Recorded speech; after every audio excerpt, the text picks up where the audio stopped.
মায়ের কোল খালি হোক, এটা আমি চাই না। কারণ আমি তো বাবা মা সব হারিয়েছি, আমি তো জানি হারাবার ব্যথা কত কষ্ট। কিন্তু সেই কষ্ট বুকে নিয়ে তো ফিরে আসতে এদেশের মানুষের জন্য। এখানে আমার তো কোনো চাওয়া পাওয়া নেই।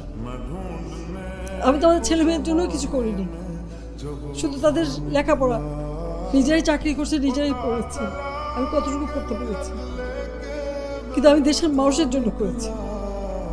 আজকে অন্তত মানুষের ভাত কাপড়ের ব্যবস্থা, চিকিৎসার ব্যবস্থা, তাদের কাজের সংস্থা সবই তো করে দিচ্ছে। যখন আমরা এক উন্নয়নশীল দেশের মর্যাদা পেলাম, তখনই এই তাণ্ডব করে ঠিক যে জায়গাগুলি মানুষের সেবা করবে সেই জায়গাগুলিতেই আঘাত। কোটা সংস্কার আন্দোলন, কোটা তো আমি বাতিলই করে দিয়েছি।